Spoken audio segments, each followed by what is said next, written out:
Ventspils vecpilsētas daļā atrodas daudz tādu ēku, kuras ir vēsturisks kultūras mantojums. Līdz ar to atjaunošana prasa liels finansiāls līdzekļus.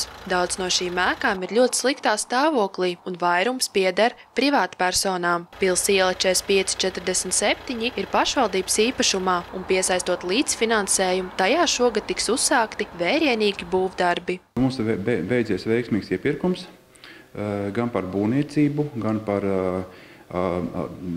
būvuzraudzību. Un tātad mēs tuvākās dienās varēsim slēgt līgumu ar būvfirmu jau par darbu veikšanu. Darbi plānoti, būvdarbi tieši uzsākti ir pavasarī, tikko atlaidīsies zeme un varēs kaut kādu būtisku darbus jau sākt veikt. Tas apmēram var būt kaut kāds marta pēdējās dienas, aprīļa sākums.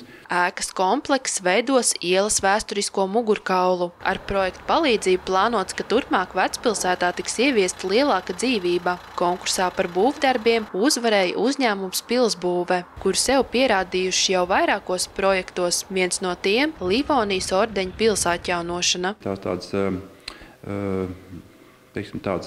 celtas ēkas apmēram 100 gadus atpakaļ ir, un tās ir bijušas kā dzīvojamās ēkas un tādā laikā, bet viņas tiek tagad pielāgotas kā biroja ēkam, jo tas dzīvokļi tomēr tas iznāk padārgu restaurēt, un tomēr izvēlas, ka tas ir birojas, jo kaut kā dzīvība jāienes arī Vecpilsētā, tie biroji būtu, tomēr tas cilvēki apgrozīties šeit, un tad ir pieņēmis, ka par tādu lēmumu tas tiks divas ēkas vēsturiskas sakārtotas, būtisks sakārtotas, gan fasādi, jumti, inženieru tīklu, pagalms tiks sakārtots, un tā teritorija, protams, nožogot, viņiem būs no tas pagalms apgaismots. Biroju telpu īres izsolē tiesības ieguva uzņēmums Test Develop. Jaunās telpas paredz, ka nākotnē darbs tiks nodrošināts 37 cilvēkiem. Tas izsolē bija viens no galvenajiem nosacījumiem. Ēkas kopējā platība ir aptuveni 800 kvadrātmetri. Sākotnēji bija paredzēts, ka kompleksa iekšpagalmā tiks būvēta vēl viena dzīvojamā ēka. Taču no šīs idejas nācās atteikties. Tas būtiski sadārdzināja šo projektu,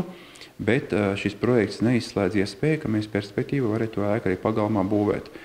Projekts sadalīts divās kārtās, un mēs realizējam pirmo kārtu, kur tiek rekonstruēts faktiski tās divas pils 45 un pils 47 pagalma māja, kur bija tāds viesnīca, tur bija viesnīca tipa, tā domās tāds, ka daži dzīvokliši un tāds sporta zāle priekš tiem biroja darbiniekiem, tas ir atstāts kā otrā kārta. Plānots, ka atjaunošanas darbi pie ēkas ilgs pusotra gada garumā. Projektam piesaistīts līdzfinansējums, Eiropas reģionālā attīstība fonda finansējums 1,7 miljonu eiro apmērā, valsts līdzekļi nepilnus 100 000 eiro apmērā un pašvaldības nepilnus 300 000 eiro apmērā.